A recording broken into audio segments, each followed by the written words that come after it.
Assalamualaikum warahmatullahi wabarakatuh. Bertemu kembali dalam program diskusi Forum Intelektual Muda. Pada malam hari ini, saya sebagai host forum ini akan mengawali diskusi yang sangat menarik dengan isu-isu yang hangat begitu dan terupdate kira-kira seperti itu. Saya Sebelum kita membuka diskusi pada malam hari ini, sedikit akan menyampaikan sebuah deskripsi ya, berita yang tadi saya baca soal isu lingkungan. Nah, di situ ada sebagian aktivis, sebut saja namanya Togu Simorangkir, kalau nggak salah seperti itu. Dia berjalan kaki, melakukan aksi jalan kaki dari Danau Toba ke Jakarta untuk menyampaikan keluh kesah bagaimana Danau Toba tersebut itu hari ini menurutnya sedang ada kerusakan atau berbagai pencemaran di lingkungan itu sendiri. Namun kemudian Pak Jokowi selaku presiden menegaskan bahwa hal tersebut sedang ditangani dari 15 danau ya, tanah adat itu. Baru 5 lokasi, 5 danau itu diselesaikan berdasarkan berita tadi saya di detik.com ya, bersumber dari berita yang sangat kredibel menurut saya.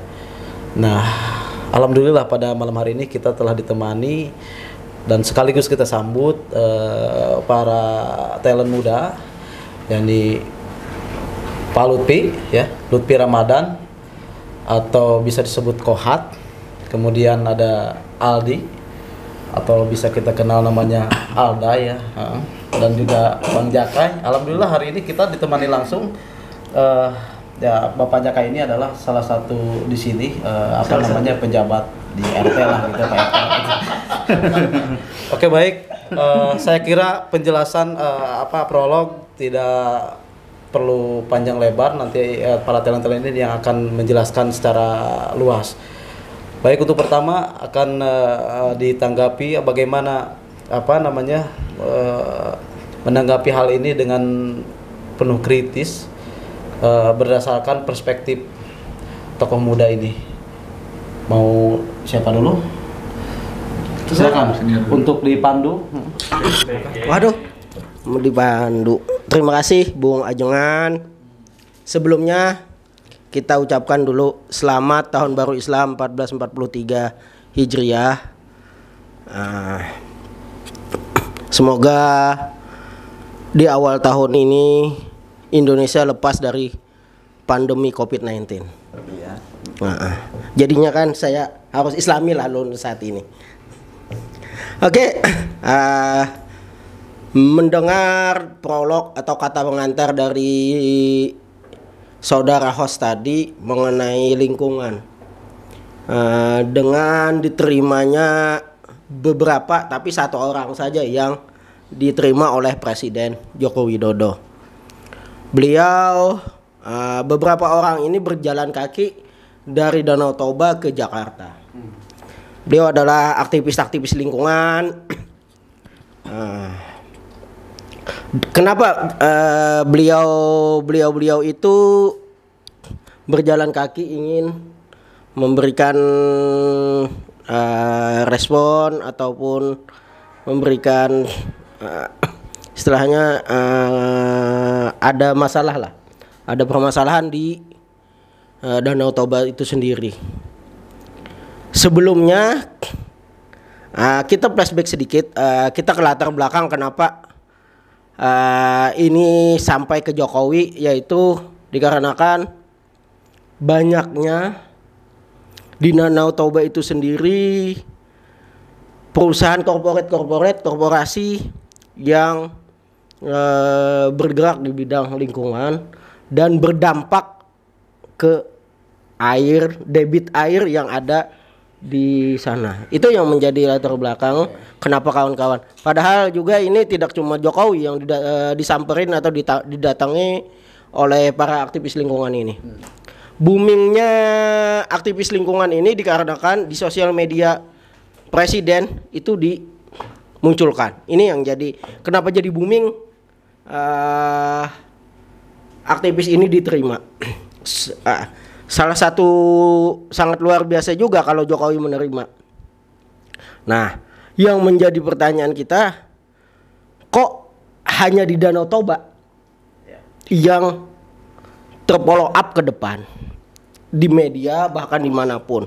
Padahal tidak cuma di Danau Toba itu sendiri, tapi alhamdulillah Danau Toba menjadi sampel bahwa rusaknya lingkungan ini akibat dunia ekstraktif. Jadi PDP yang kemarin kita bilang itu karena gara-gara salah satunya dalam dunia ekstraktif ini.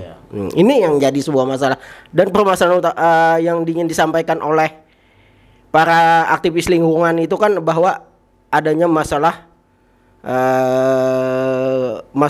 lingkungan yang tercemarnya air dan matinya segalanya itulah.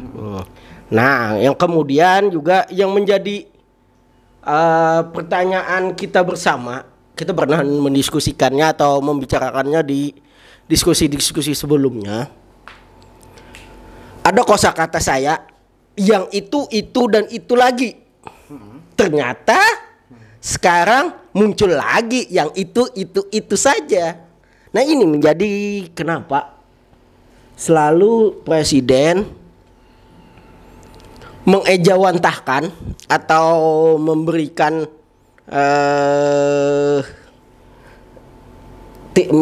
perintah langsung kepada yang itu saja. Konteksnya jelas saat ini yang diberi amanah menjadi ketua dewan pengarah Danau itu adalah Menteri Koordinator Kemaritiman dan Investasi. Sebutkan namanya. Ya kita tahu sendirilah. Mungkin Permenko ini kita sebut nama beliau adalah LBP Luhut Binsar Panjaitan. Betul. Mungkin menjadi panglima perang. Selalu itu dan itu saja. Belum habis masa yang saat ini, zona pandemi saat ini. Seharusnya fokus itu aja kalau presiden mau memberikan amanah. Ini yang jadi sebuah pertanyaan bagi kita. Nah, kemudian juga ini kita kaitkan dengan yang diskusi yang setelahnya. Karena kenapa sempat seorang ketua umum partai pengusung sampai apa ya istilahnya, sampai meminta langsung kepada presiden jangan yang itu saja, berikan kepada yang lain. Nah, inilah yang jadi sebuah pertanyaan bagi kita semua. Mudah-mudahan Pak Togo Simorangkir ini menjadi sampel, menjadi awal terbangunnya daya kesadaran Bapak Presiden bahwa Indonesia sedang tidak baik. Nah, saya juga meminta kepada Presiden melihat daripada kondisi yang ada ini, tolong Pak Presiden meminta kepada KPK untuk menyelidiki kalau ada kalau ada temuan-temuan yang tidak baik lah, yang tidak masuk akal ataupun istilahnya yang merugikan keuangan negara. Itu yang seharusnya sebelum itu. Mudah-mudahan Dewan Pengarah ini yang di Perpres yang ditetapkan oleh Jokowi ini mudah-mudahan bisa benar-benar adil bekerjanya. Itu saja mudah-mudahan. Terima kasih Bung Ajongan.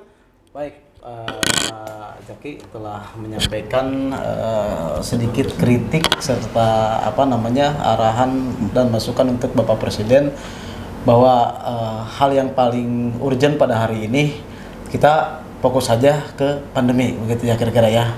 Jangan memikir hal-hal lain.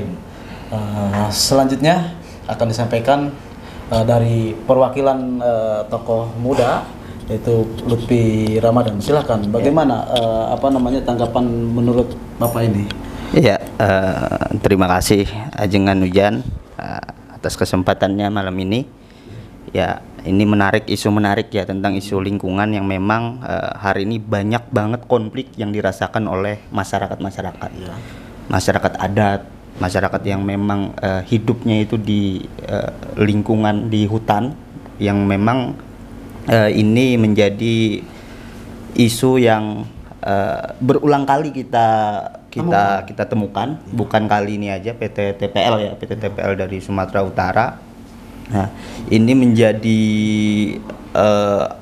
tanggung jawab kita semua untuk mengingatkan lagi pimpinan negara Jokowi untuk sebelum dia nanti 2024 tidak lagi menjadi presiden, ini harus sudah diselesaikan sesuai janjinya. Bagaimana lingkungan ini memang harus tetap dijaga di era pemerintahannya. Nah, hari ini juga di lingkungan dia, di putaran kabinet dia itu dikuasai oleh banyak oligarki, oligarki tambang, oligarki korporat dan lain-lain. Jadi ini bukan hanya terjadi di Danau Toba, isu kerusakan lingkungan ini. Banyak. Ya, contoh misalkan di Kalimantan, misalkan batu bara itu, bisa sampaikan di sini. Oh iya, misalnya ya yang sudah dijelaskan di episode kemarin itu tentang bagaimana meningkatnya bisnis-bisnis ekstraktif itu. Nah, ini yang menjadi kerusakan lingkungan. Nah, menurut apalagi di ini ya. Karena memang rata ya seluruh Indonesia ya, yang banyak sumber daya alamnya itu pasti dikapitalisasi semua, dihabisin semua. Karena memang di lingkungan Jokowi hari ini itu adalah orang-orang oligarki yang bergerak di bidang itu. Coba apa urgensinya buat menyelesaikan konflik PT TPL dengan mengangkat Luhut Binsar Panjaitan, Lord itu sebagai ketua dewan pengarah. Apa? Toh dia adalah punya perusahaan-perusahaan tambang yang lain juga yang merusak.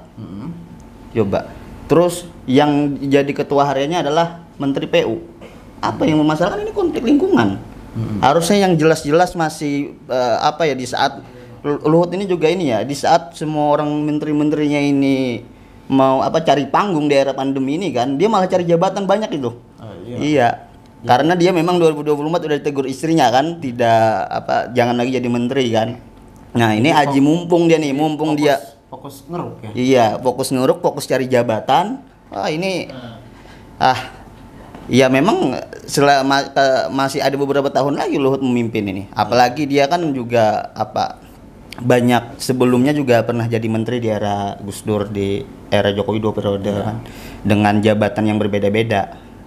Nah, yang pada akhirnya adalah karena di kabinet kita dikuasai oleh oligarki tambang, di legislatif kita dikuasai oleh pengusaha-pengusaha atau aktivis yang ikut pengusaha.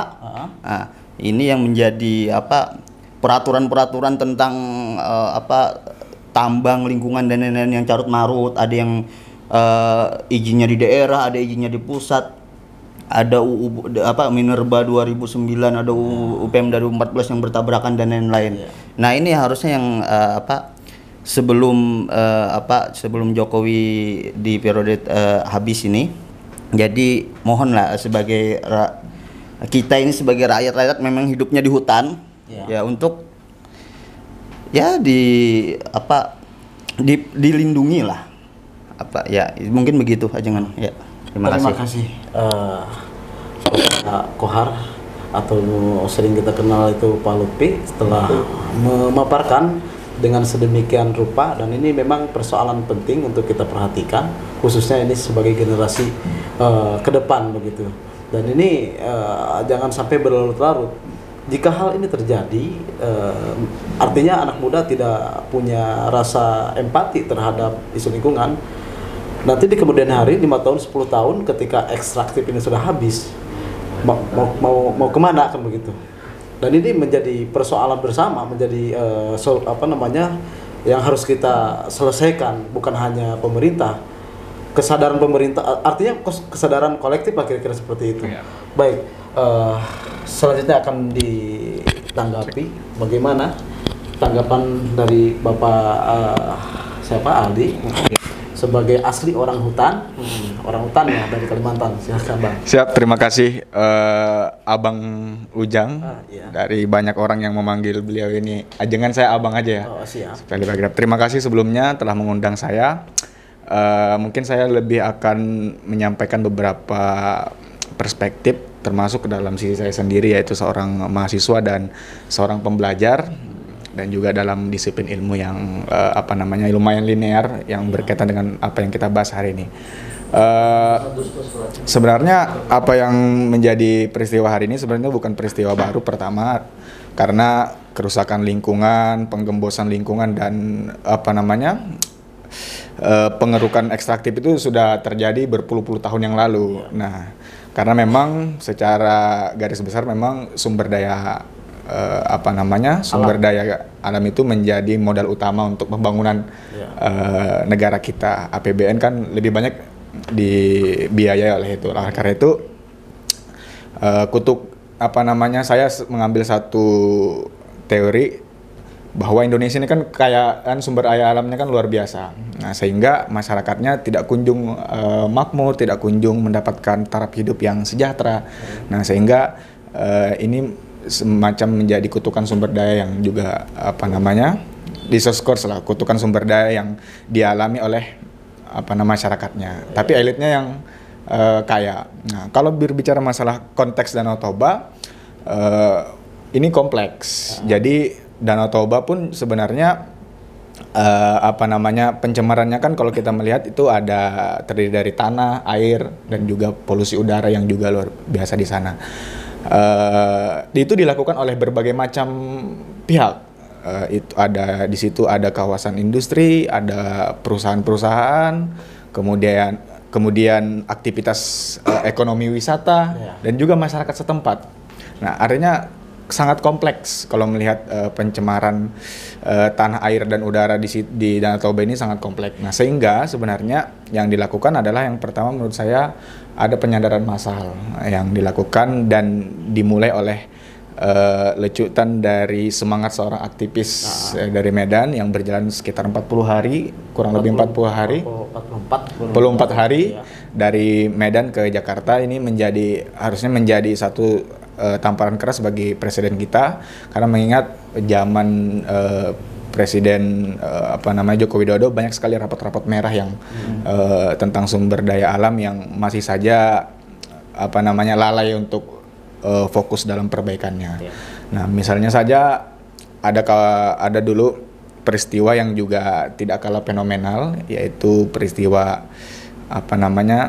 semen Rembang, di mana ada beberapa ibu-ibu menyemen kakinya, sebuah bagian dari upaya untuk menolak pertambangan semen di kawasannya. Nah, sehingga meninggal dunia dan sebagainya. Jadi banyak sekali protes-protes keras tentang observasi sumber daya alam yang kerusakan sumber daya alam sudah yang dihasilkan oleh elit-elit kita, dan itu yang korban adalah masyarakat sipil, masyarakat biasa juga, dan beberapa masyarakat adat. Nah, berbicara tentang sedikit masyarakat adat itu sebenarnya juga menjadi PR besar kekuasaan hari ini.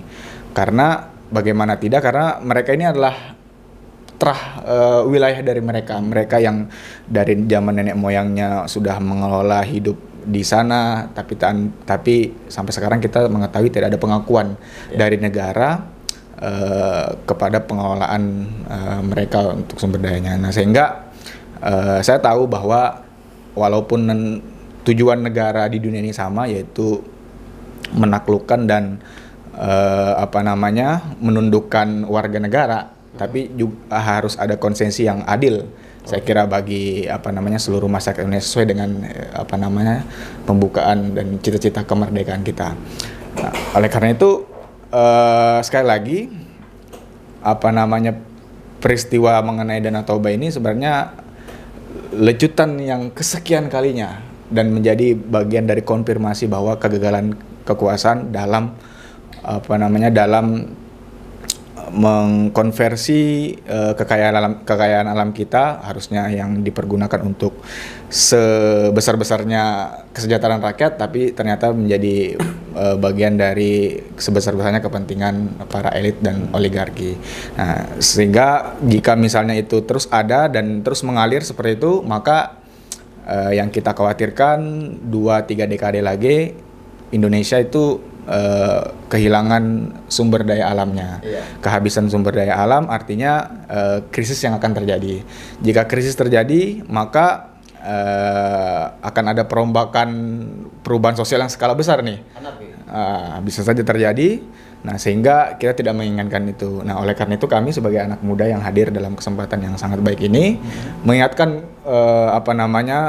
kekuasaan dan tentunya para elit-elit politik tentunya harus mencari alternatif untuk pertama adalah melakukan pemulihan kerusakan alam yang sudah terjadi berpuluh-puluh tahun. Yang kedua adalah mencari energi yang terbarukan untuk membuat kita Indonesia ini hidup berkelanjutan buat anak cucu kita di masa yang akan datang. Nah, saya kira itu Abang Ujang. Oke. Baik, Pak Aldi. Oke. Bentar, sebelum kita undur diri ya. Tadi kan yang kita bahas ini terlalu ke dampak jangka panjang, jangka pendek, jangka panjang ya. Nah, tadi kan di prolog sesuai yang saya sampaikan, apa sih yang terjadi dengan presiden itu sendiri sehingga selalu kalau bahasa saya ya, selalu menganak emaskan Bapak Luhut Binsar Panjaitan. Misalkan dalam menangani COVID-19 yang ditunjuk Bapak Luhut. Kemudian sekarang jadi Dewan Pengarah Bapak Luhut lagi. Ini ada apa? Nah, ini kan menjadi inti dari pembicaraan gitu. Iya. Sama lagi ya, alasannya sebenarnya kalau menurut saya ini juga lumayan kompleks karena ini dari awal sudah berkaitan dengan kongko-kongko politik. Sangat kelihatan bahwa latar belakang Bapak LBP ini adalah memang beliau ini sebenarnya adalah oligarks yang muncul ke dalam pentas politik. Nah, sehingga saya kira ini sangat